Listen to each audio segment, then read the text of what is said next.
Sunday, November 10, 2024. I'm Anthony Davis. Welcome to the Weekend Show, where we make the time to consider the news of the week. You can support my work and independent journalism at patreon.com/5Minute News. Our guest today is the founder and publisher of Courier Newsroom and CEO of Good Information, Inc., a civic incubator that invests in immediate solutions to counter disinformation online. Tara McGowan, welcome back to the Weekend Show. Thanks, Anthony. Tara, America, it seems, voted on Tuesday for autocracy over democracy, rejecting progress, opting for the loss of rights, buying into the disinformation campaign that Trump and Russia have been waging for almost a decade. I can admit that I failed to see this result coming. What about you? I also failed to see this result coming. I think there's been a lot of reflection and introspection. I was always nervous. We always knew it would be close. No one thought that this was a shoo-in at any point, but I definitely have been reflecting the past few days over how we can be, and I don't want to be upset about this, but how we can be blinded by hope and faith in people. And yet I am also a big believer that oftentimes things and people have to hit a rock bottom when things are not working out in order to be able to rebuild. And I think that in many ways, we warded off this outcome in part by accident in 2020, and that it was inevitable in certain ways because so many millions of Americans are truly fed up with our system of government and both parties not really doing anything about really the grave income inequality and other issues in this country. And so I have a lot to say, and we're going to get into all of it, I'm sure, about it. But I do believe that this is an important reckoning. I believe that obviously we are going to be up against an authoritarian leader and government of which we have not seen in this country before, and that there is going to be so many urgent needs to put in place protections and plans for the most vulnerable of us, which now doesn't just include communities of color or trans people, though they are certainly at risk. It includes all women in this country. And so that work will need to be done urgently. And yet there also needs to be work done, maybe by different people who are really focused on rebuilding from the ground up with a more honest, genuine, and progressive vision for this country that I think the Democratic Party has lacked for a number of years, and that lost them so many folks that did in fact vote against their own values in this election, in, I think, a vote of protest to a system that has lied to them and not supported them. The tragedy, though, is that those who opted for Donald Trump in that protest have also voted against their own best interests too, because he has lied to them. He's lied that he can reduce the cost of living. He's lied that he can reduce grocery and gas prices. He's lied that he can even deport 15 million immigrants or close the border. I mean, these things are not easy. He was quoted a few days ago as saying that there is no price tag on this mass deportation, which could cost billions. And so I do think that within a few weeks of the Trump presidency, a lot of people who voted for him, either in protest or with full support, will have a great sense of buyer's remorse. Yeah, I think this is part of the reckoning, unfortunately. And this is anecdotal, but I have heard it a lot. And I know a lot of my colleagues in this space have heard it a lot. A lot of people who cast their ballot for Donald Trump never believed that he would do some of the egregious things that he has said that he would do. When you have a spineless person who lies all the time, people don't believe a lot of it. That's part of the strategy, right? of fascists, and certainly of Donald Trump in particular, is that he says crazy things all the time. So people have sort of this cover of saying, yeah, but he didn't mean that. And they believe that. They believe that. And I also think that a lot of people who voted for him, and I'm not talking about the people who voted very intentionally to preserve their tax cuts because they are of the wealthiest elite Americans in this country. There is definitely a class of those Trump voters, but I'm talking about the people you're talking about, right? The ones who've been deceived, the ones who think that they have voted for a better pathway for themselves and their families, but they have not. These are folks, unfortunately, who are going to be impacted directly. And I do believe this is not a defense of it at all, quite the opposite. But that is going to be part of the reckoning, is that until folks feel these impacts directly, they do not believe them. And I think the other thing that is true is that people don't care that Donald Trump is a liar, even though they know that to be true. I think there's a very small evangelized base of his supporters that truly believe him and take him at his word. But for everybody else who voted for him, or let's talk about the 60 million Americans who did not vote in this election, they believe all politicians are liars. So for them, I think it's a much more compelling argument for someone saying, you have been screwed over and I'm going to burn it all down. And they're not even providing a vision of what that looks like, right? To dismantle the government as we know it now. But it doesn't sound like such a bad idea to people who don't feel, truly have not experienced that the government has ever worked for them or helped them. And that is a problem, though, isn't it? The fact that arguably the system does need an overhaul. And, the biggest issues we come up against are that the founders, their work was so long ago that it bears no resemblance to a modern society, or a modern economy, or modern weapons, or modern rights. And so there is a kind of sense in everybody that, with the greatest of respect to the founders, America is due some kind of a change. They just basically chose the wrong team to do that. And I think in some ways, and we can't forget the tens of millions of Americans, right, who voted for the Harris-Walz ticket, and who also voted to protect abortion rights in states, and voted to elect a lot of Democrats up and down the ballot in a lot of states, but didn't vote for Harris-Walz, right? That they, this was also a referendum on the Biden administration, of which, I think Kamala Harris run a flawless campaign with the 100 or so days she had to run one. And yet her Achilles heel is that she's the vice president of the Biden administration, and she could not and did not choose to distance herself enough. And we saw, in nearly every Western country in elections since the pandemic, a change in government because economies have suffered.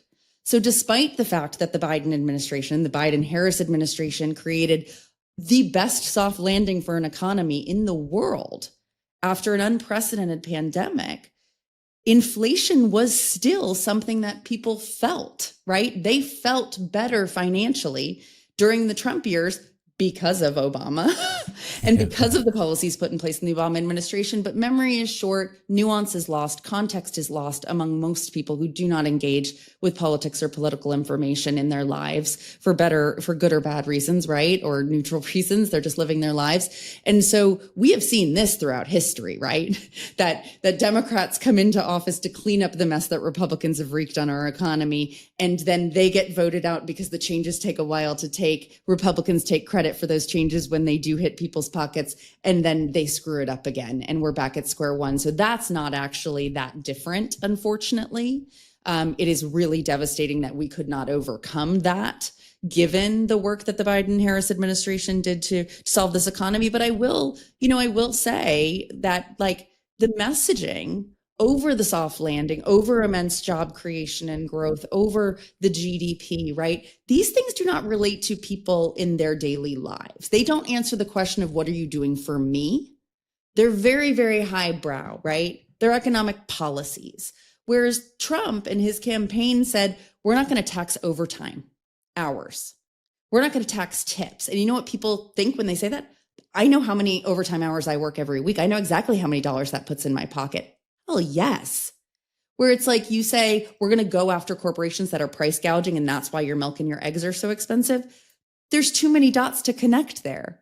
Oh, okay, that feels like a talking point of a politician. How many dollars does that give back to me? And I think that, again, is, a messaging issue and challenge. And I don't think that's the reason that this election was lost. I think this has been something that has been brewing in this country for a very, very, very long time, that immense resources and activism and organizing was able to delay, essentially. I mean, not for the 4 years we had Trump in the office, but we were able to get him out, and then we've lost the thread again. And I think now is a time where we can't ignore that Trump was not an aberration, and that what Republicans have been able to offer through their lying teeth to the American people is more appealing than what feels like a status quo argument or case for the Democratic Party. It seems that all of the stuff that we thought was losing him votes, like the abuse, the language, wanting to, calling Nancy Pelosi the B word, filleting the microphone, doing his weird dance. All of that stuff that we were like, there's no way anyone is voting for this clown, turned out to be the things that people liked about him. And that's the saddest part of the story for me, is that kind of connective tissue that politicians all strive for.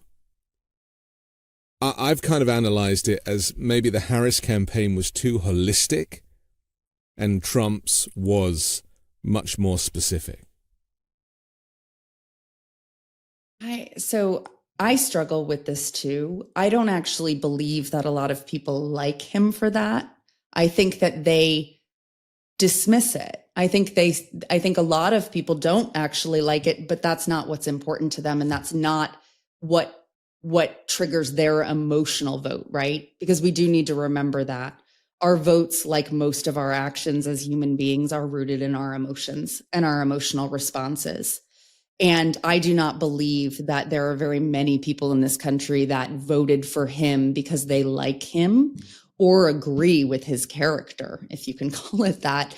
I actually think that it was much more a rejection of our politics and our system as it is. And he does very boldly and consistently represent a rejection of politics as we know it in this country. And he is somebody who says, just trust me. And people don't want to think about politics, or they just want their lives to be better. And they were deceived. And it will take them having these impacts hit them and their wallets, and to see that things don't change, but in fact, they get worse. They don't change for the better, but they get worse, for that to turn around. But it could be too late. It could be too late at that stage, because I do take him at his word when he says that he will be a dictator on day one, and that he will prosecute quote unquote enemies within, his political detractors, journalists who don't do his bidding. Like, we are entering a regime of which countries around the world, millions of people around this world, live within these states where they don't actually have a voice or any rights or an independent press to be able to inform them of what's happening. I don't know how quickly they will be able to institute it, but they have said it. They have laid out the plans, and none of us can think for 1 second that that was hyperbolic. We can hope that some of it was. We can hope that there are systems and firewalls and bulwarks in place to prevent against some of the worst of this, and we will all fight. But we do need to take him at his word around that. And I think that is going to be a very difficult challenge to communicate that and get people to trust it when it comes to bear in this country, given all the challenges you and I talk about all the time about the information ecosystem and how the right wing has dominated it in this country, to the point where half of this country lives in an alternate reality that is based on fiction, not fact. And that is a problem we have got to solve much more urgently than we have seen the investment or the will among the people who don't want to live under an authoritarian country. There's a new word that's been introduced into the discourse in the last few days, and that is the heterodoxy. This idea of hyper-masculine influencers. I mean, we've seen it with Joe Rogan, we've seen it with Elon Musk, and with Trump himself. I mean, even Mark Zuckerberg, was quoted as saying that he thought it was badass when Trump pumped the air and had the blood coming from his ear.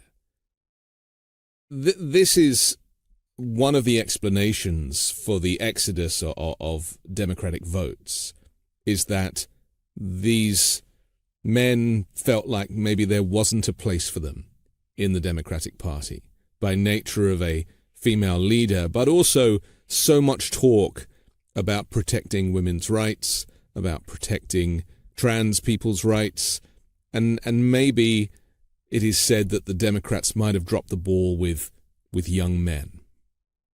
There's no question of it, right? I think, those of us who are students and participants in the movements for equal rights, equality, and women's rights and equality and bodily autonomy in this country and around the world, we all feared a backlash to Me Too and to the expansion of our rights and our freedoms over many years. And I think that this election has proven that backlash to be real and to be stark.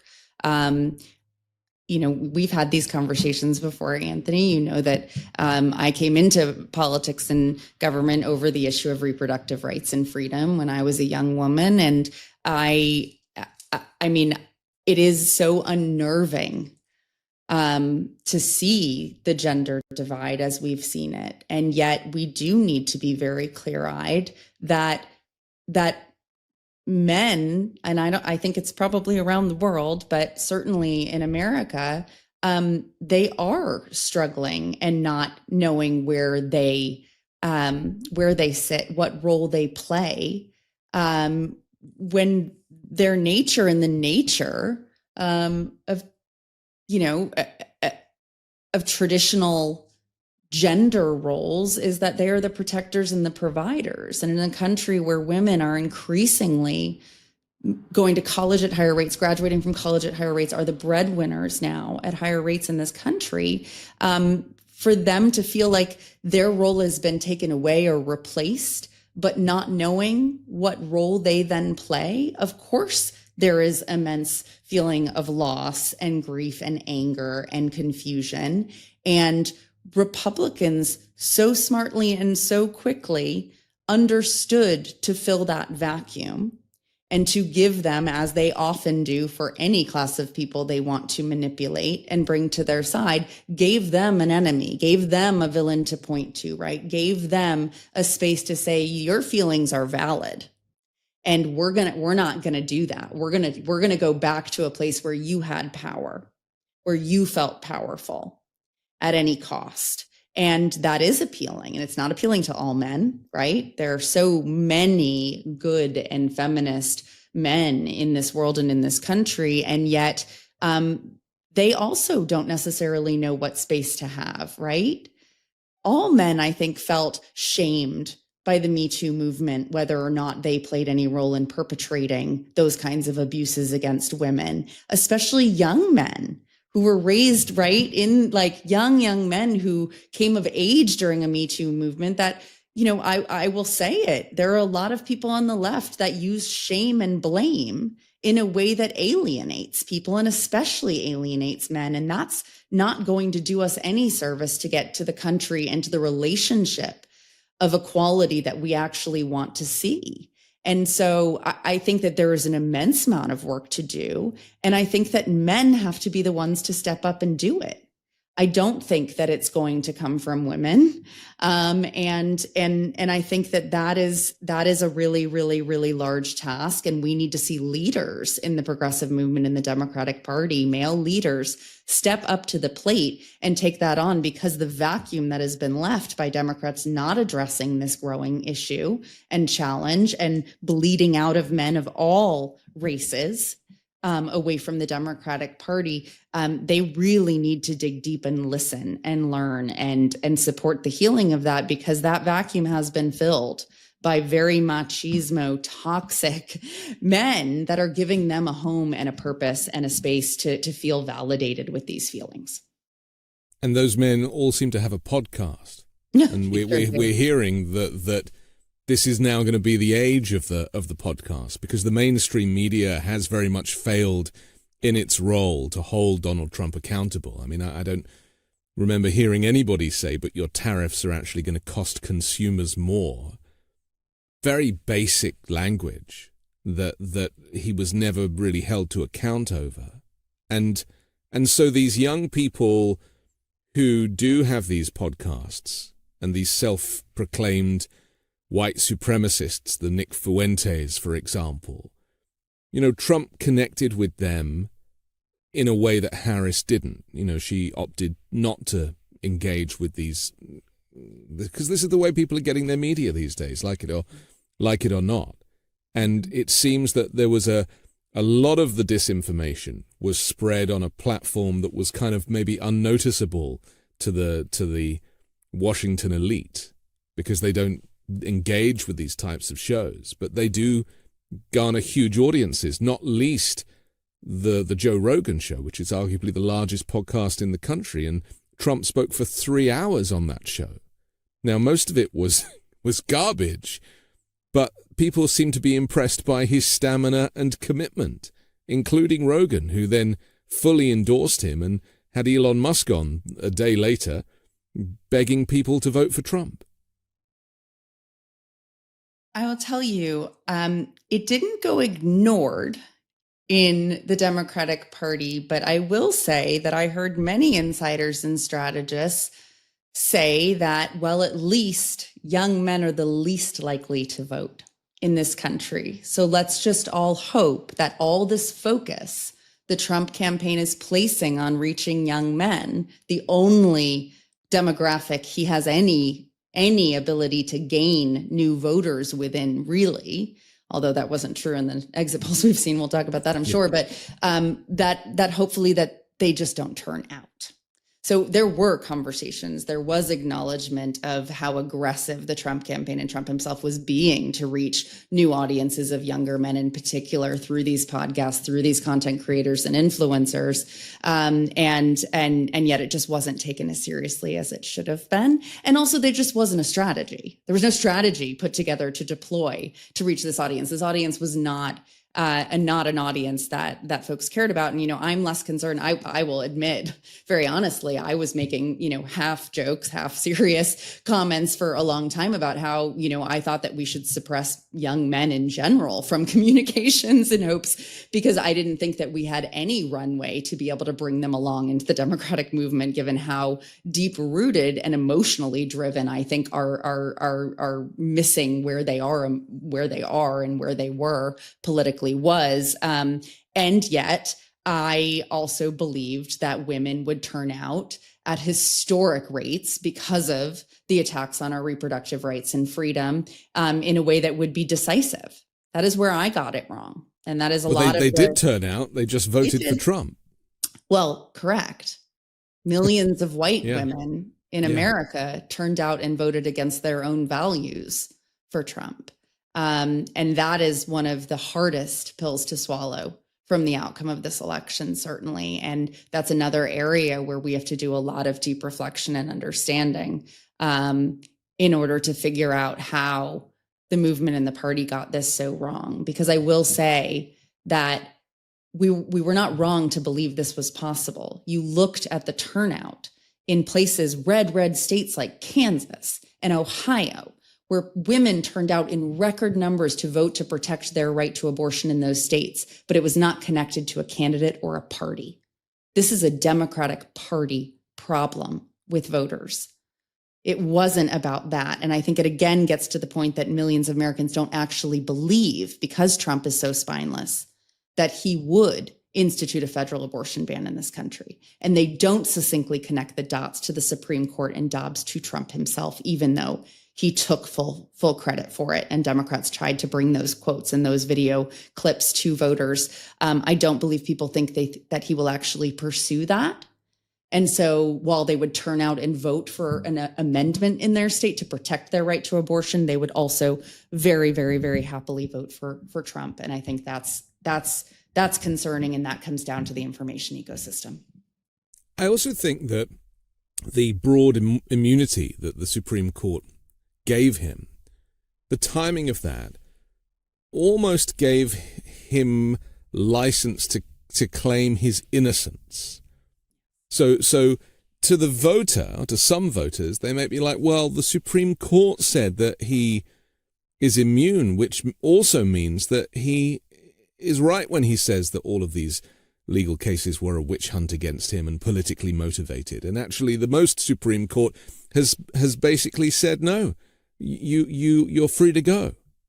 Did you get that feeling as I did, that immunity ruling actually played quite a large part on the vote, and it had an effect on the vote, because it made some people think that he was innocent? I don't know if I feel that way. I don't know that many people actually paid attention to that, honestly, which is also depressing. But I trust in the Supreme Court in America is actually at a historic low, especially since Dobbs. I don't think it made enough news. I think that gets to a failure of the media, and the Harris campaign decided not to talk about that or the Supreme Court very often. They made a pivot, for better or for worse, really until the last week again, to really talk about the authoritarian threats of Trump, as much to really talk about her vision, because she was under enormous pressure starting a campaign so epically late to be able to tell people what she stood for and what she believed. That was what they saw as the gap and their Achilles heel that they needed to focus their energy on. And so we took the pedal off of reminding people of what was at stake and the threats. That I think that driving narrative is what supported Democrats winning in 2020 and 2022. And it was mixed because of the nature of starting a campaign out of nowhere unexpectedly just a few months before the election. I was in the camp that said, of course they're not going to put a convicted felon back in the White House. Of course they're not. And it turned out that being a convicted felon was one of the reasons why people voted for him. It's as if these legal cases became badges of honor, and that it almost gives license to people, well, if he can do it, then I can do it too. And that, some kind of criminal record is not a barrier to being the president. And as toxic as that is, and weird and upside down, I'm kind of coming to terms with the fact that everything that I thought was in this direction was actually in this direction. And that I've been misdirected, and I've kind of lost sight of what morals and decency and values really mean in this country. Do you think that it really comes down to that? Or was it just a big disinformation campaign that meant that people voted for him and just took their chances? This is the thing, Anthony, is I don't think it's any one thing. I think it's all of them. I think the misinformation was brutal. We know from polling and things of this nature that more people that cast a ballot for him were not willing to agree with true statements about policies or plans. They were getting entirely different information. I do believe that it worked in his favor among some of his voters and supporters that he was a felon. And I think that comes down to what we've been talking about, which is a lack of trust and faith in the system that has failed so many other people. And so it's a very believable narrative that it was a political witch hunt, because people already inherently believe in the corruption and lies of politics and politicians. And so he used that to his advantage. There is a terrifying, evil brilliance into how he played all of this out, right? How he embraced fully, like he raised millions of dollars on his convictions and his mugshot, right? Like this all played into the image he projected of being the one who was going to take down the system that failed you. And I think that, the movement we saw of people away from him during the January 6th hearings, and why the Harris campaign embraced so fully Liz Cheney as a surrogate, and Republicans for Harris and things of that nature, who are really powerful messengers, it just didn't, it couldn't compete with the optical visual narrative that Trump put forward about how he was finally going to be the one that destroyed the system that had failed so many people.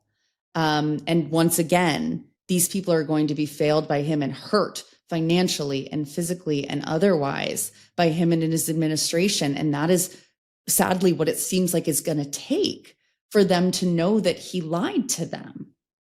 It is heartbreaking. It is disheartening. And I am just not someone to ever wallow in the dark side of this stuff, because I am constantly someone, as I know you are, that is focused on, okay, what do we do now? How do we learn from this? How do we rebuild? How do we listen more? How do we get outside of our own echo chambers more and really understand where people are? Because the Republicans have always understood better than Democrats how to connect emotionally with where people are. They're also shameless and willing to lie once they understand how to leverage and weaponize folks' emotions and concerns and fears, which we are unwilling to do. But we have to approach this result with enormous humility and be able to understand that we have not been telling a story that resonates with the American people about what Democrats stand for and what Trump and his allies actually intend to do that connected with people emotionally. We have to take a quick break, but I want to come back and talk about how the assassination attempt may have helped Donald Trump too, as many people are saying. We'll do that next on The Weekend Show. Sick of the one-size-fits-all method, especially when it comes to your erectile dysfunction treatment? Well, good news. Now you've got options with Hims. Hims is changing men's healthcare by providing access to affordable sexual health treatments from the comfort of your couch. Hims provides access to doctor-trusted ED treatment options such as chewable hard mints, brand-name treatments like Viagra, or generic alternatives for up to 95% off. The process is simple and 100% online, no uncomfortable doctor's visits. Just answer a series of simple questions on their site, and a medical provider will determine the right treatment option. If prescribed, your medication ships directly to you for free. No insurance is needed. If ED is getting you down, it's time to join the hundreds of thousands of trusted Hims subscribers and get treated. Start your free online visit today at hims.com/weekend. That's HIMS.com/weekend for your personalized ED treatment options. hims.com/weekend. Hard mints are chewable compounded products which are not approved by or verified for safety or effectiveness by the FDA. Prescriptions require an online consultation with a healthcare provider who will determine if appropriate. Restrictions apply. See website for details and important safety information. Subscription required. Prices vary based on product and subscription plan. Breaking news, Cook Unity is the #1 meal delivery service in the USA, and it's easy to understand why. Cook Unity is the first ever marketplace where everyday folks like us discover and celebrate the absolute best food the world has to offer. With award-winning chefs, local farms, and fresh ingredients and vibrant flavors delivered directly to your door. Go to cookunity.com/weekend or enter code WEEKEND before checkout for 50% off your first week. Made with humanely raised meat and organic ingredients where possible, plus fresh, seasonal products. Easy and effortless, choose from hundreds of meals prepared by award-winning chefs, or let them choose for you and enjoy restaurant-quality meals for a fraction of the price. Subscriptions start at as low as $11 a meal. With menus updated weekly and new chefs always joining the team, so you always find new favorites. Eating well is easy with Cook Unity, affordable food crafted by award-winning chefs delivered to your door. Go to cookunity.com/weekend or enter code WEEKEND before checkout for 50% off your first week. That's 50% off your first week using code WEEKEND or going to cookunity.com/weekend.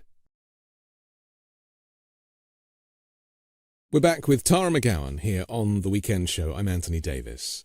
The image of Trump fist pumping the air with the blood on his face ricocheted around the world because he, as a propagandist, made it so. And for me, the greatest confidence trick that Trump pulled on people was to refer to the shooter as they. They tried to kill me. And when there was almost a second attempt, that just enabled him to double down on this. They are trying to get me. And the irony of it is that the first shooter was very much a Republican. And, you know, this is the greatest confidence trick of all, is that by playing the victim and by claiming that the shooter was the Democrats and the other side when it wasn't, that he was able to galvanize support because of his victimhood. And, you know, even the wearing of the bandage at the RNC, the unnecessary bandage that then caused others to wear a bandage in solidarity, was a remarkable thing. But it reminded me of, you know, dictators of history who connect over things and rewrite the storyline. They rewrite the narrative in their favor. It's very difficult for Democrats to compete with that, isn't it? Absolutely. I mean, we all know an image is worth more than 1,000 words. And that image was, you know, it encapsulated everything about Trump and the projection of strength and strongman masculinity and courage and, you know, victimhood, right? It's me against them. It's us against them being whatever, deep state, Democrats, government, institutions, you know, people out to get you and me. I think that is, you know, I saw more than a dozen over the past year, just strangers in bars and restaurants and coffee shops. Wallpaper was that image on their phone. Yeah. Which I appreciated because I knew not to feel safe around a lot of those people. But yeah, it was an iconic image. You know, I'm not going to get into the questions of how that all came to be, but it absolutely worked in their favor. And the other thing that really surprised me in this election was hearing about bomb threats at polling places that originated in Russia. I mean, I didn't see that coming, and I'm sure you didn't either. But that, coupled with Trump posting on social media that there was violence going on at various places and to stay away, there was clearly a plan to suppress the vote. And a lot of the interference that we're now hearing about, it all stems from the Kremlin. Putin, of course, the first to congratulate Donald Trump on his election victory, and also was quoted the other day as saying that he was so impressed with him when he got up after being shot at.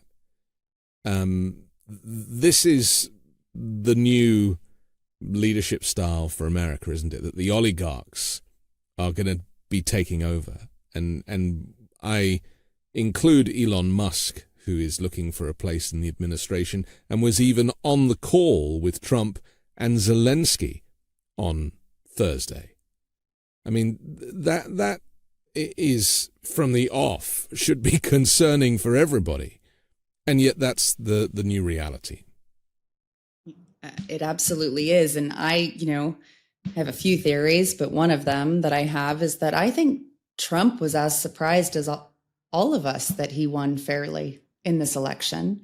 The thing that most Democrats and folks and allies in the pro-democracy movement here were planning for, worried about, and planning for was election interference, both by foreign governments like Russia. Russia was responsible for those bomb threats. Those things were anticipated.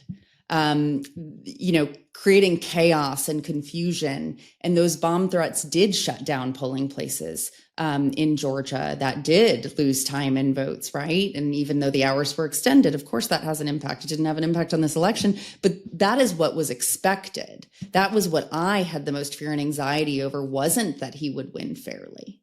It was that they would find a way to create chaos and confusion, or just have even just one state where the margins were so close for a recount that it could get to the Supreme Court. That is what most of the planning and preparation on the pro-democracy movement side and just the rule of law side of this country was prepared for and preparing for. And I think the thing that no one was really prepared for was that he would win so decisively and fairly in this election. And so, of course, those activities were happening, right, as insurance policies. I think that was more what they were banking on, frankly. And so, and yet now here we are. Elon Musk and Peter Thiel are going to have more control over our government and our economy than any elected official, including Donald Trump, because he is going to give them that permission. RFK Jr., Trump has said explicitly he's going to let him go wild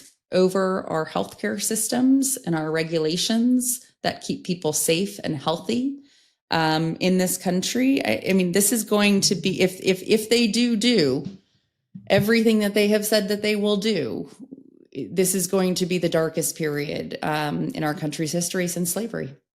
There's no question about it. And it is going to take immense work and resources to be able to, as I mentioned before, protect vulnerable communities, protect all Americans from some of this work, and try to fight back and ensure that there are democratic elections again in this country. Well, that's what I was going to say, because there is the fear that Trump will not leave.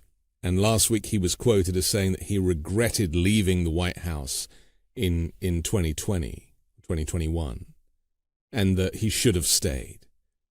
And that was, he said that before the vote, and still people voted for him. So this begs the question, and we've seen it with a lot of interviews at Trump rallies with his supporters, that people have decided that dictatorship is a healthier option for them, no matter what it brings. And that is what scares me the most, is that this was a knowing slow walk into authoritarianism. It wasn't, I don't think this is going to take anybody by surprise. I mean, the coverage was there. Kamala Harris was using the word fascist in the last week of the campaign, and still they voted for him. Because I don't think that they believe it. And you know what? I think he's going to do some of the things he said that we believe he may have lied about to get votes and support, in order to point and say, look how hysterical Democrats were, right? I am going to bring people to you. We know we're going to hear him talk about bringing people together and unifying this country. We know that he is going to play this role, right? Like everything he was saying, which I still believe to be true, that he is going to be a dictator. He is going to do really, really, really horrific things to dismantle our institutions and our government. I do believe he's going to do those things, but he's not going to do them right away, right? He's too smart for that. I think that what he will likely do is try to demonstrate that he is going to be a president that is going to uphold our Constitution and try to bring people together. And then it's going to happen slowly, quietly, and insidiously. And that is going to make it very difficult, right? I do not think that we are going to see a resistance movement of the caliber that we saw when he was elected in 2016. People are exhausted. They are tired. Of course, we're going to see protests in this country, but we also know that they operate on fear. And they have figured a lot of things out since his first term. And they have plans in place. And I think that fear is going to be the currency that they use in this country to be able to keep order and control. And so I think it's difficult, because we needed to be screaming from the rooftops and amplifying him in his own words, saying these things all the time. But the fact that so many people never believe them to be true, if they don't see them happen quickly, that is going to have a further and deeper backlash on the Democratic Party. Which I hate to say that out loud on a show, Anthony, because like if they're not that smart, but you know, that is what I expect. And so it's about being really, really, really vigilant and identifying the opportunities to be able to prevent the worst from happening and inform the public when things do happen or when they are coming, in order to make sure that folks are aware and engaged. I just don't think it's going to look like the way it looked like when he entered office after 2016 and immediately came out with a Muslim ban, right? And incited protests. And if and when they are ready to incite protests, it will be to be able to bring violence on those protesters to quiet protests in this country. So I expect those things to happen. I just don't know the timeline on which we will see them. I'm sure that banning protests will be up there. And then this is the authoritarian playbook that will inevitably play out. My fear is that because he's tired and older and exhausted, and he kept telling us that he just wanted to be playing golf and be on the beach and he didn't need this, is that he will delegate at quite a significant level to people who have much more skin in the game. The Kevin Roberts, the types of people, Steve Bannon even, the people who have a vision for America that doesn't look like the current one. And I think it's important that we describe it as regime change, because that's really what America will go through if he sticks to this plan, whether it be the Project 2025 plan or the America First plan. Ultimately, these things are all one of the same. And so do you think it's important that we educate people about what regime change looks like rather than just leadership change in government? Well, absolutely. And I wouldn't call it regime change because we weren't under a regime before. We were under a democratic government. I do think that the Trump regime is the appropriate word. And I think, really terrifying, dangerous folks like Stephen Miller are going to have an enormous amount of power. We can't forget, although I do all the time, that JD Vance is now going to be vice president of this country. Anyone who's ever watched JD Vance and Trump together in the very, very few hard to find times where they have been can tell that they do not like each other.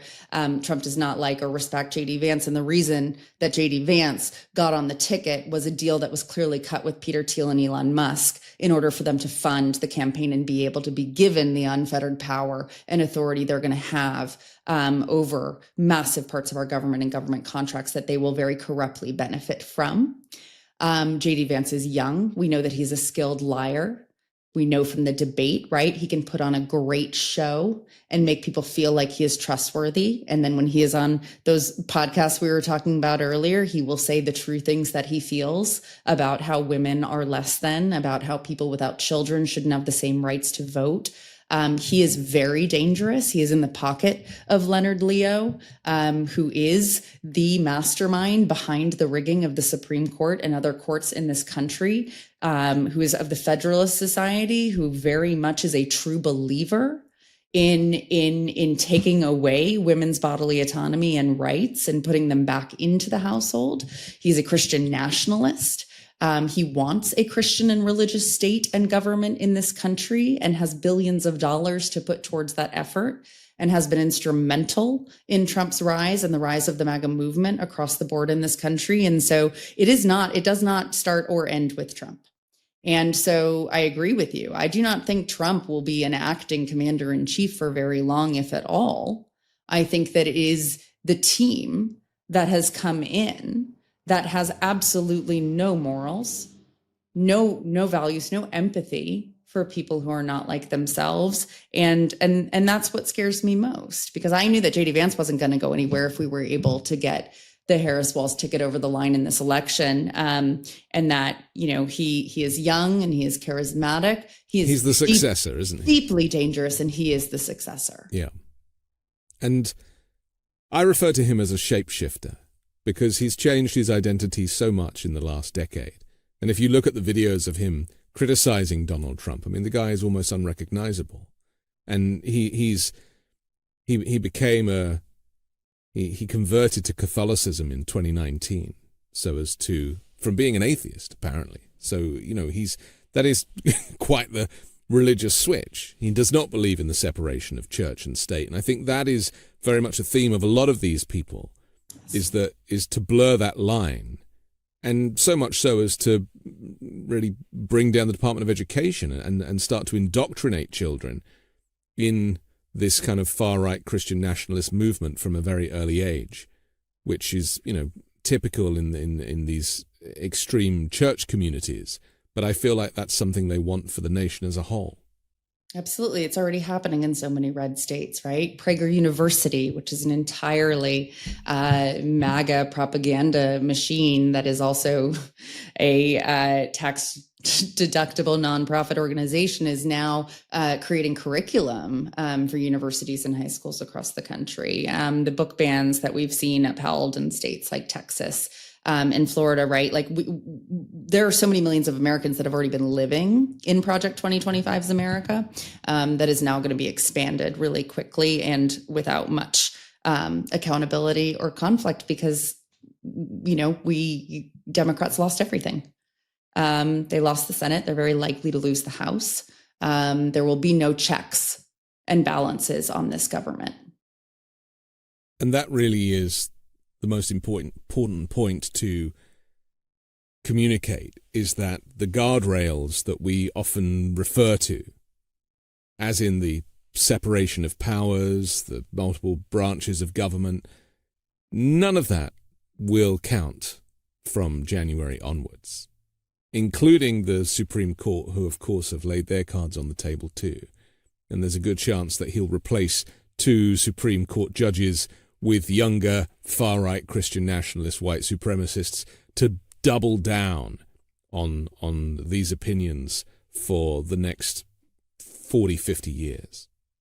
That's right. And the most important people and safeguards to our rights and freedoms we have currently are Democratic governors, because the Supreme Court has moved a lot of our rights and freedoms and the decision over those rights and freedoms to the states. And it is the one bright spot I can find right now in how our government is structured and operates, is that we have a lot of very strong Democratic governors, a lot of which came into office after Trump was elected in 2016, right? Or in 2020, that can protect the rights and freedoms of their citizens. This is where it turns into a very Civil War-like landscape, right? Yeah. State that's, warfare. Yeah, and that's how it's been, but it's going to become even much more pronounced now. Because those governors are going to be the frontline defense we have, since we do not have Congress or the Senate. A lot of work is going to start immediately, urgently, to try to ensure a win in the House.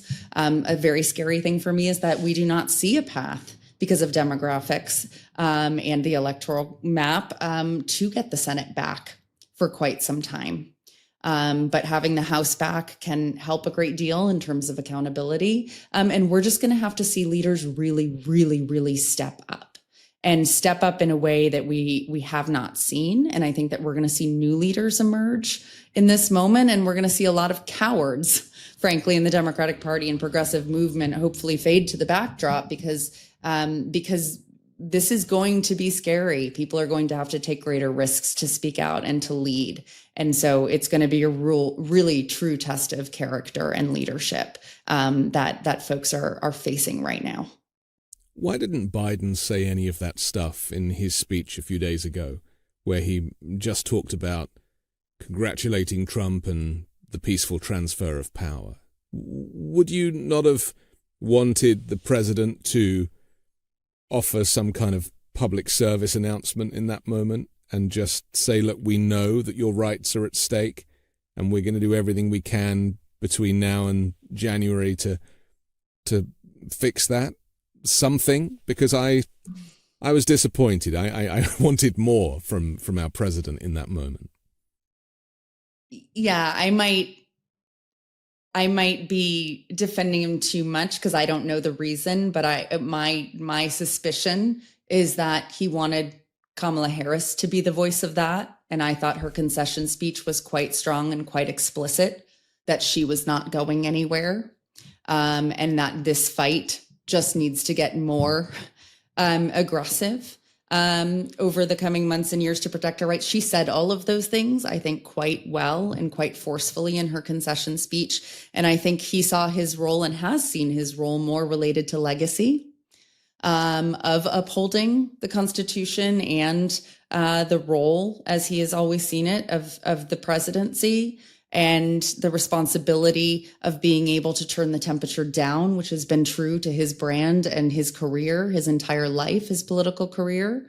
Is this deep, deep belief, naive or not, in the year 2024, that we all share more in common than what divides us. And I think he was true to that. And I also think probably he just didn't feel that was the moment for it. I don't think that'll be the last we hear, certainly of Joe Biden, but I do think that he has taken truly to heart and in action the task of stepping aside and letting a new generation of leadership lead.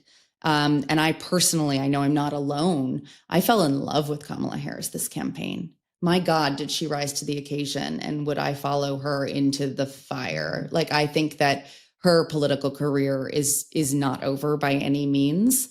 And she already has proven her bravery and her courage and her skills and incredible ability, I think, to communicate. And we saw it, right? At the end of this election, we saw her rise in the polls. The issue with that is that so many people don't understand is that she did not have the runway to turn that into votes. She was starting to build she had enthusiasm like 2008 felt on the ground in certain areas, but she did not have the runway of time. I do believe we could have won that election if there had been more time, or frankly, if there had not been a change in the candidacy in certain ways. It mixed up the pot in a way that gave him advantage in a way that was hard to see.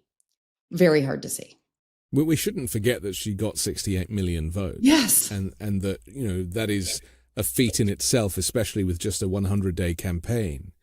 But yes, and can I say one thing on that, Anthony? Because Sure. I want to absolutely call out and say how inaccurate and dangerous and just flat out wrong any theories that this country is not ready for a woman president are. Right. That is absolutely not true. I don't think it had anything to do with it. I'm sure there are some voters you could find in rural areas or states, right, that didn't want to vote for her because they don't really know why, can't put their finger on it, but it has to do with misogyny or sexism. But that is not the case. Our country is more than ready for that. It was not actually an issue or conversation topic about her being a woman or this country being ready for it. And those are really dangerous narratives the other side would like to see, to have less women believe in themselves. So I do believe vehemently that we will have a woman president in my lifetime, and hopefully very soon. Hillary Clinton won the popular vote in 2016. So, the groundwork for that has been laid. Barack Obama won the presidency in 2008 as a person of color. So to me, those two things really don't matter going forward. But I think it was an imperfect storm that kind of created this unfortunate movement that in this moment in time, because we haven't mentioned the pandemic, and maybe it's a good time to do so, that Donald Trump successfully erased the pandemic from his history.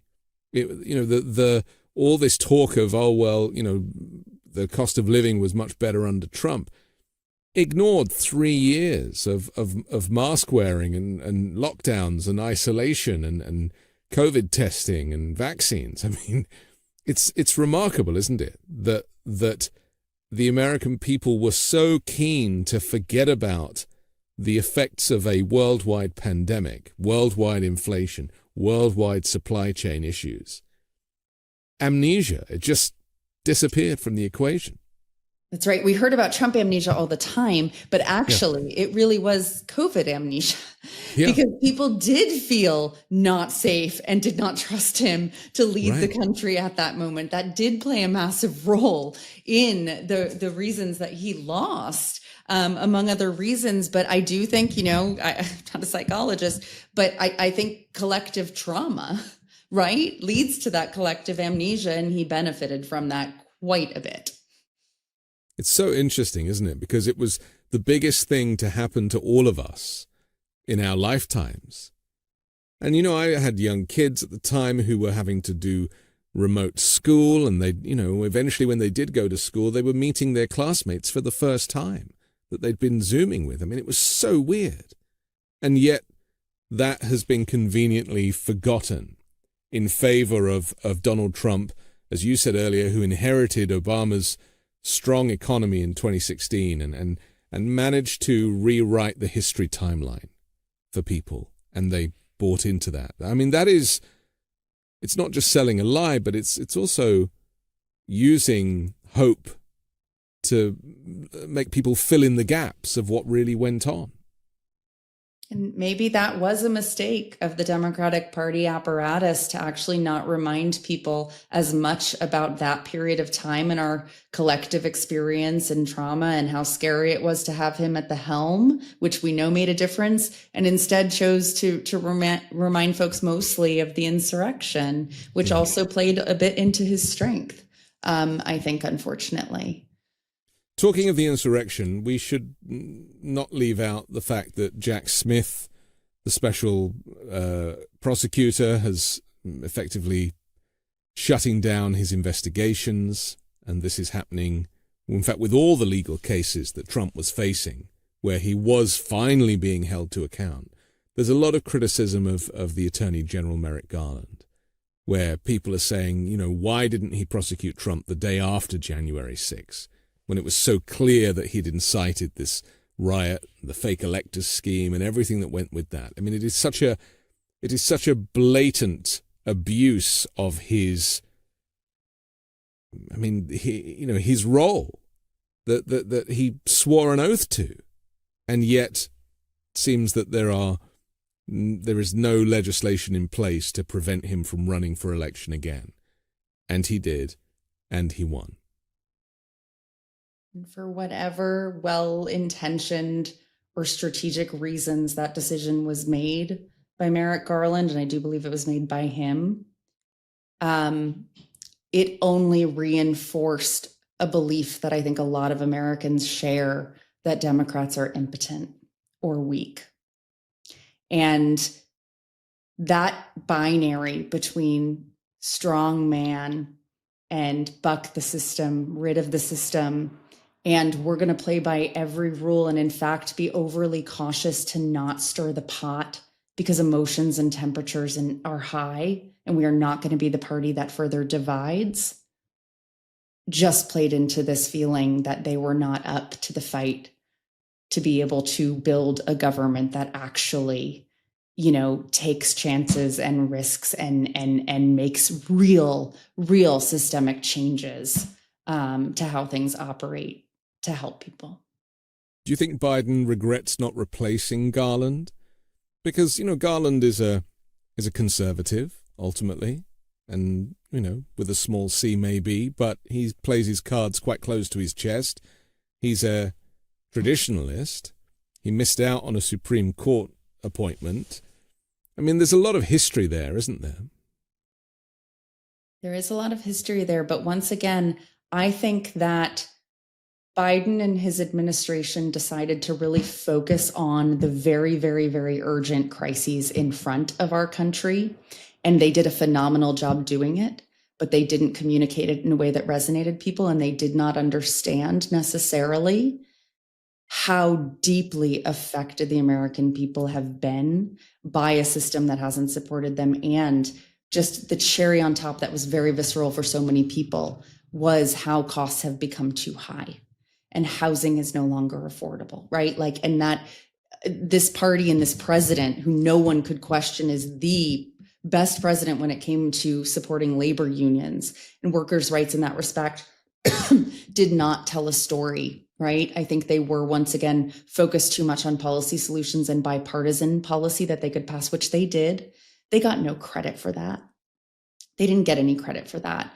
I think that what the American people want is really bold, fearless leadership. People are willing to say things as they are, not massage them into wonky talking points or unemotional things. I think that the Democratic Party lost the thread in terms of common sense communications and how to talk to people and how to make more conversations more inclusive rather than exclusive around certain issues and constituencies and rights. And I mean, I will get a lot of flack for that, but I just think that we need not only a new generation of leadership, but we need leaders who are willing to really call out everything that's wrong with their own party in addition to the opposition. And we did not have that in Biden. I think we had it in a much more stronger way with Kamala Harris, but she also was not untethered or unburdened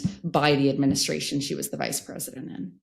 I would have loved to see her run not as the vice president, and maybe we will again. But I really do believe that for all the good that administration did, they did not get very much credit for it, because they did not show themselves as very bold and fearless fighters against what we were up against until it was too late.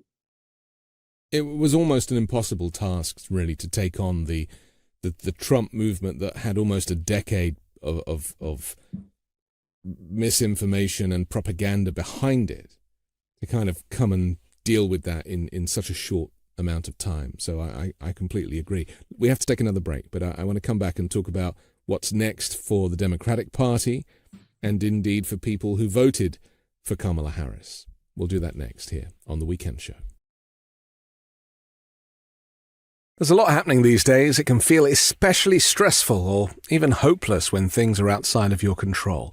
But Calm can help you restore your sense of balance and peace amidst outside chaos. Maybe you've had difficulty focusing, things like parenting pressures or work challenges or school commitments, or just a personal drama that can wreak havoc on your ability to stay focused and productive. If you're dealing with a lot of stress, these feelings don't just disappear at bedtime. Trouble falling asleep, waking up in the middle of the night, not feeling rested in the morning, these are all signs that your bedtime routine could use an upgrade. Calm can help you learn to de-stress and fall asleep faster so you can get a restful night every sleep. Calm is the #1 app for sleep and meditation, giving you the power to calm your mind and change your life. Meditations to help you work through anxiety and stress, to boost your focus, build healthier habits, and take better care of your physical well-being. Sleep stories, sleep meditations, calming music that will help you drift off to a restful sleep quickly and naturally. Stress less, sleep more, and live better with Calm. For listeners of our show, Calm is offering an exclusive offer, 40% off a Calm premium subscription at calm.com/weekend. Go to calm.com/weekend for 40% off unlimited access to Calm's entire library.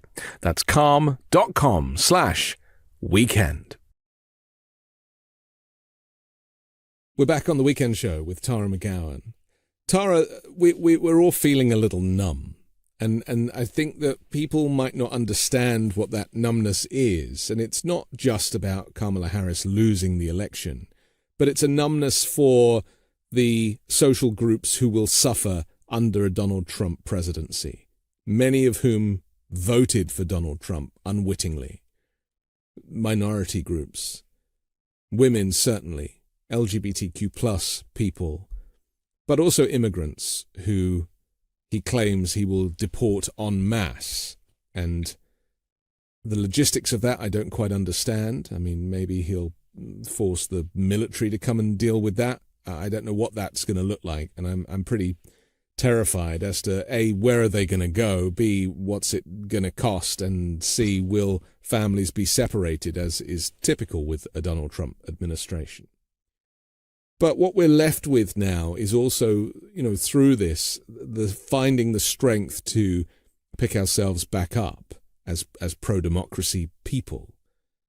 And I struggle to even get my head around a vision for the future of the Democratic Party, considering that the opposition is so great.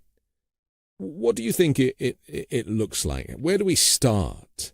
And how do we overcome this huge sadness that has come from voters choosing dictatorship over democracy? Oh, goodness. Lots of thoughts, a lot of ones still processing. No rush. I do think that in this moment, still so fresh and so raw from the results, that everybody is processing, and many folks are grieving, and many folks are exhausted because many people put their blood, sweat, and tears for the last year, 2 years, 9 years in some of our cases in this fight against Trump, that there is a really important need for people to be able to rest and reflect right? I think anything that is reactionary is not helpful or constructive. There's a lot of finger pointing going on X/Twitter that I don't think is constructive or useful, but I'm sure feels cathartic to a lot of people. There was no one reason that this occurred, that Trump won. I think that there are big, deep, long-seated reasons that we've talked about, right? About misses by the Democratic Party, about income inequality and just trust in politics and politicians and what Trump offers. And then there are a lot of tactical missteps, I believe. And I could talk about those for hours, as I'm sure you know. But I do think that we need new leadership across the board in the Democratic Party. And there are a lot of amazing new leaders that have come into office and come into power in this era post 2016. And they are, we have an incredible bench, honestly, in the party of new and young and diverse talent who are bold and fearless, but they are not in leadership, and they need to be in leadership. And our leadership needs to change. And that's not true in the House, right? Hakeem Jeffries, Nancy Pelosi very bravely passed the baton on to a new generation of leadership there. And yet the Senate has not done that. The first to advocate for that, I think it is time for Chuck Schumer to step down from leadership and give other folks a chance in the US Senate. I think that we are going to, as we have been the past few years, start paying a lot more attention to our younger governors across the country who are wildly popular and inspiring, like Gretchen Whitmer in Michigan and Josh Shapiro in Pennsylvania, and so many others. And I think that there needs to be a real effort amongst new leaders who are empowered and emboldened to really just clear the decks and start from scratch with listening and understanding where people are, listening and understanding in a more nuanced way what happened, how this happened, right? What often happens, and what is a frustration for me, having worked in politics and democratic politics for so long, is the failing up culture, right? If a candidate or a campaign wins, everything was brilliant and smart and should be done again and again. And I think I mentioned this earlier, but I think 2020 was an accident, a fortunate accident in some ways. But I do not believe that the Biden campaign ran a strong campaign in 2020. I believe that it was the efforts of mine and so many of my colleagues that were running some of the major super PACs at the time when there was no candidate, and it was a very, very crowded primary in the Democratic primary, that did the work incessantly, nonstop from the moment that he was elected, and some of us before then, through to that election, to be able to diversify our tactics and our resources and our coordination to be able to bring as many people out as possible. And it was still such a razor thin election, right? Had all those efforts not come to bear or been resourced at the levels they were, which, by the way, they were not resourced in 2024 at all. Just for perspective, my organization ran a $75 million program online in 2020. We weren't able to raise half of that and deploy that in 2024. A lot of the playbook that won us so many seats up and down the ballot in 2018, 2020, and 2022 was thrown out for an incumbent traditional playbook this time around. There has to be accountability on that. We have to change leadership at every level. We have to change over the people who hold the purse strings in the progressive movement in the Democratic Party to people who have been fighting, like myself and so many others, to build new infrastructure that is more effective, that is more responsive to the American people that I think feel the most left behind by the Democratic Party and other institutions. And, that is going to take work, and that is not going to happen overnight. But there are so many of us who are already rolling up our sleeves and willing to do that work. And I think that we really need to ask and demand and insist upon the humility of the folks who have done great service to this country in their careers to step aside and to let new folks lead.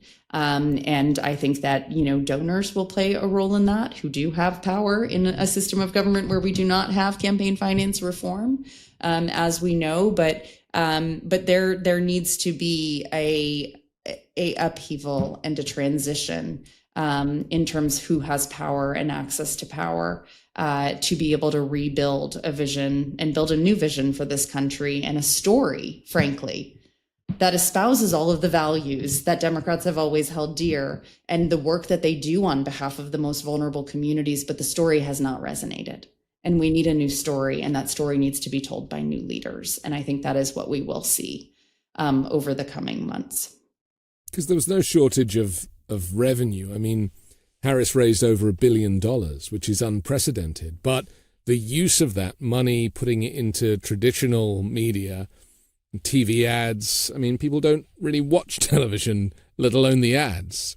And so there definitely was this very nostalgic view of running a campaign, which, clearly didn't really work for her, because, as we know, we discussed earlier, Trump reaching out to this new media.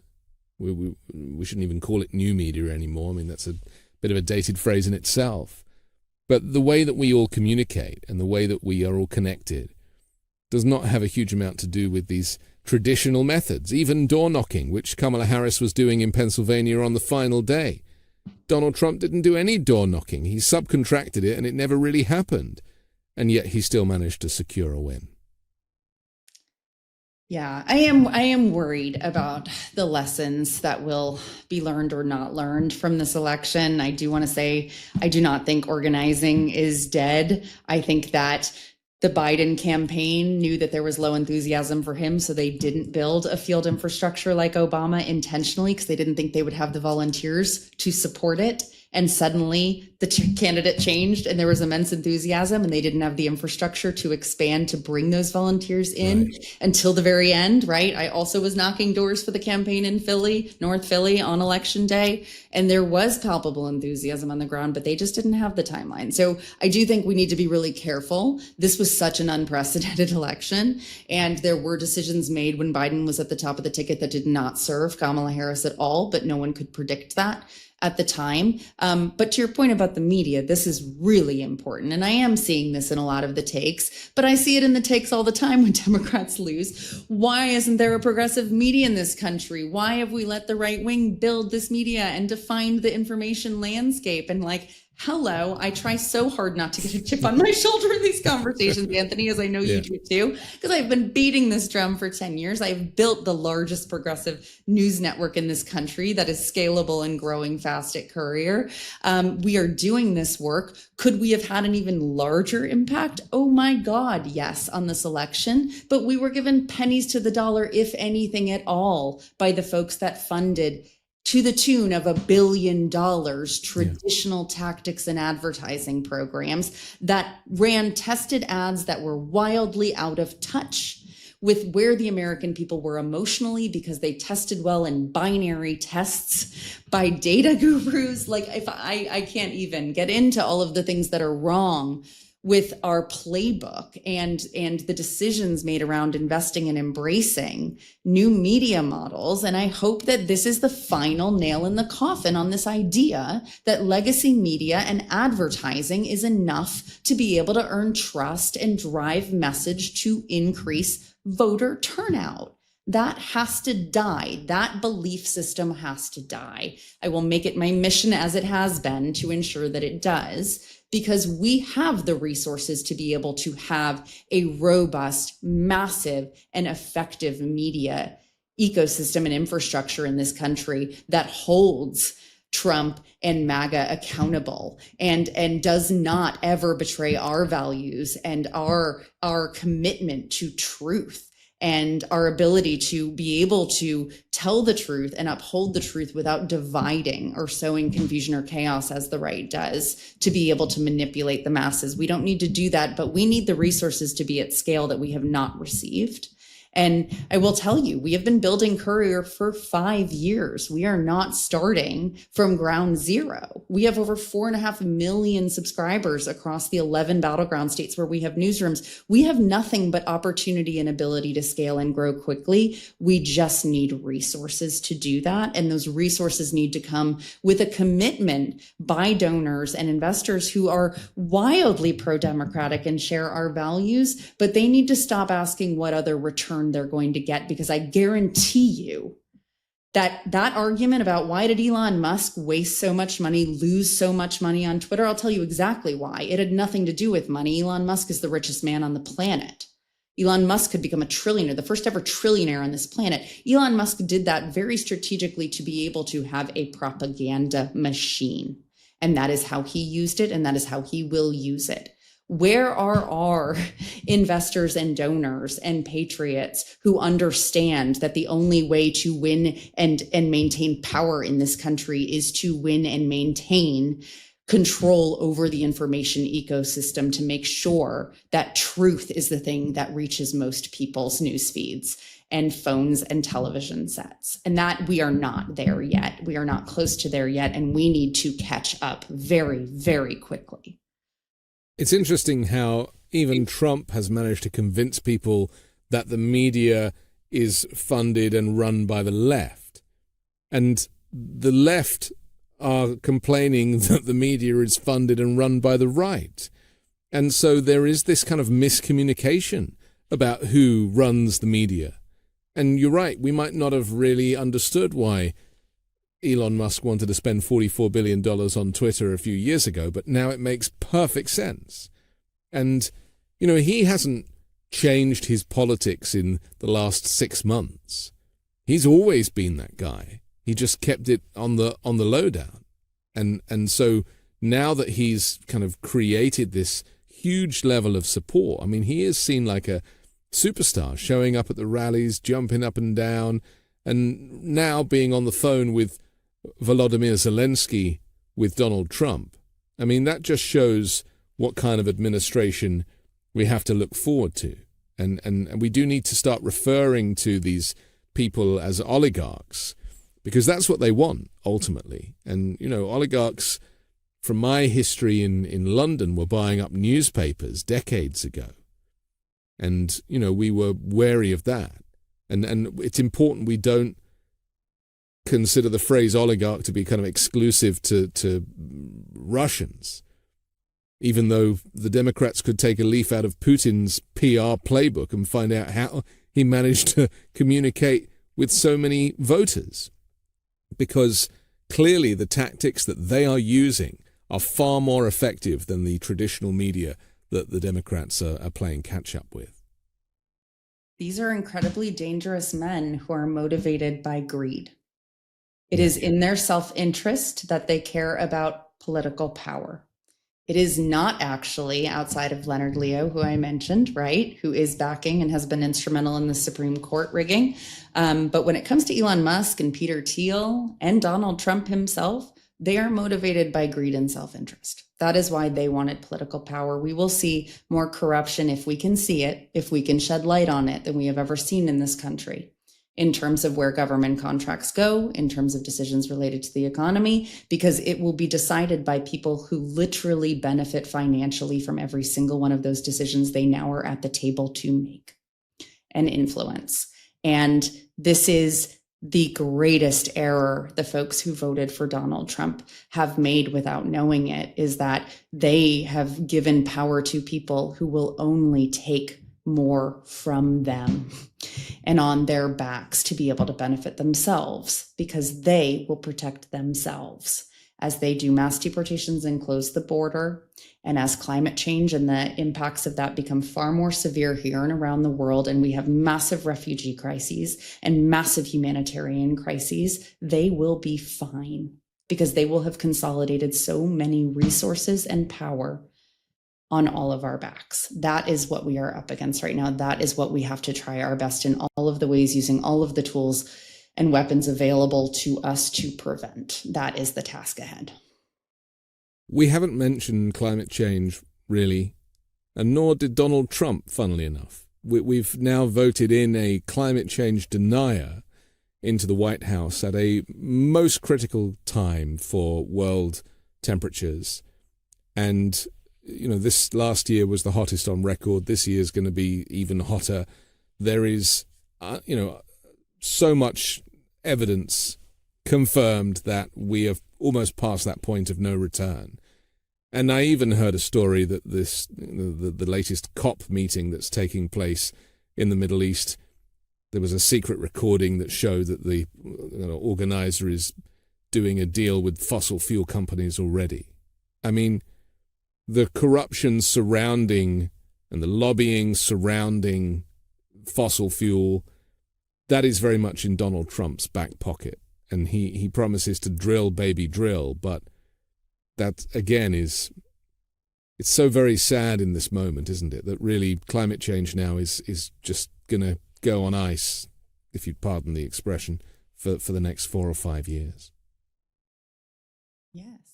I think that this election has determined that we were already too far gone in many respects. And now we know that all of the progress that was made will likely be rolled back. And we don't have time to undo that again. And so this is where it becomes very, very overwhelming, right? And we cannot be paralyzed by it because that is what they want and what they count on. But it is difficult not to be when you start to really understand what we lost on Tuesday, because we did lose this planet. Potentially, we did lose our basic human rights and freedoms if they do everything that they have said to do. And he cut a deal in his campaign with fossil fuel executives and industries to fund his campaign. And he said he would roll back regulations and elevate them. So, I am trying to stay focused on the task ahead in the fight, because when we do focus on what will come to bear, what will come to pass because of the results of this election, it is really, really overwhelming and terrifying, not just for us, but for countries and populations around the world.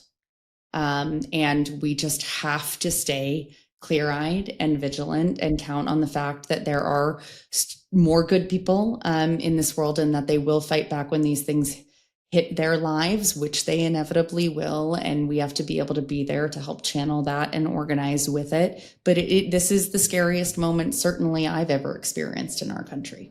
No question.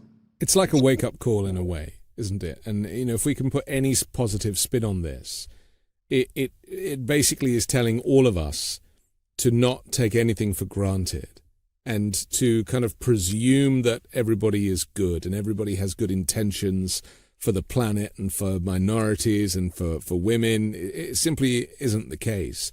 And when it's difficult to make a living because of the cost of living over the last 50 years continuing to rise and wages not following that people will look for someone to blame.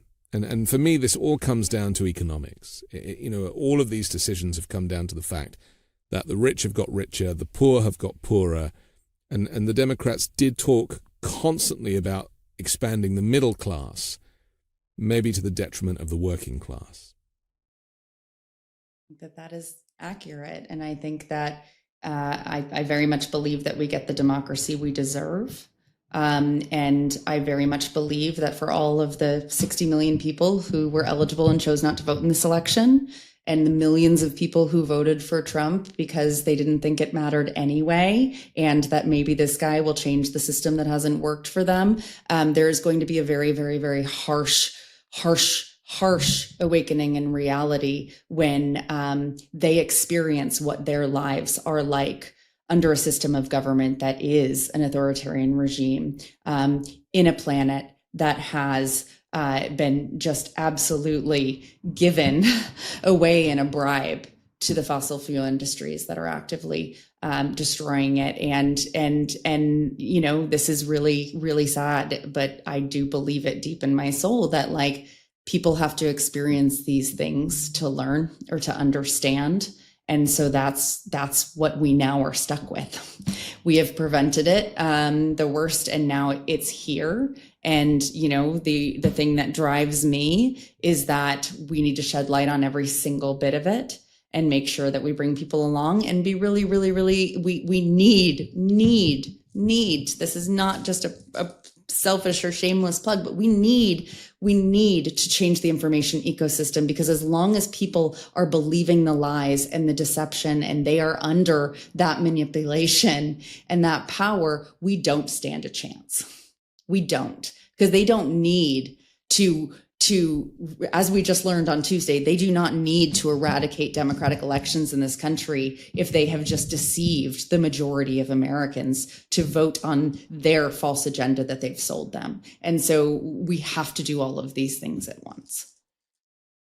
A lot of us, our devastation and feeling of wanting to throw in the towel was short-lived, actually, because I'm sure you with Courier and certainly me with 5 Minute News received an unprecedented amount of correspondence from people saying, please don't stop. Now is the time for independent media. Now is the time for our voices to become essential, where the corporate media has failed people.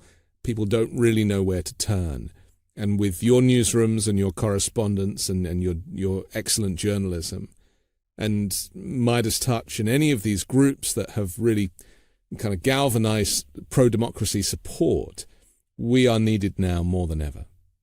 We are needed now more than ever. And also there are so many more stories that people are aware of, right? Related to the cowardice of Jeff Bezos and the Washington Post's failure to endorse, which really was an endorsement for Donald Trump, right? Their anticipatory obedience, if you will, to keep a seat at the table and to be able to have access to this administration for better or for worse.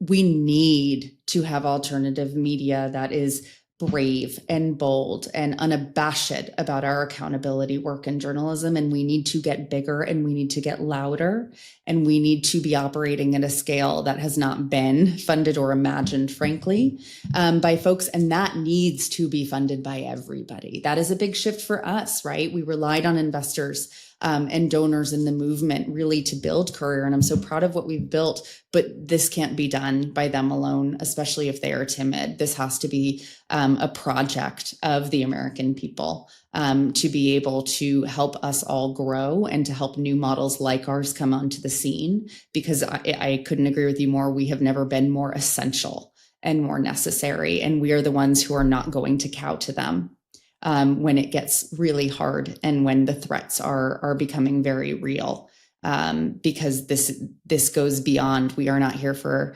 profit margins. We are here to be able to protect and represent the American people, and to be able to protect and preserve a democracy in this country. And so there is no time at which we will ever back down on that mission.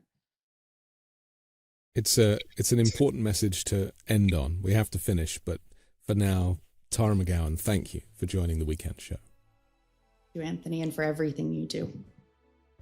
I'm Anthony Davis. Don't forget to support me and independent journalism at patreon.com/5Minute News. You can also join the YouTube channel. You can see more of me right there. And I'll come back next Sunday with a brand new special guest and more factual news to discuss on the 5 Minute News Weekend Show with Midas Touch.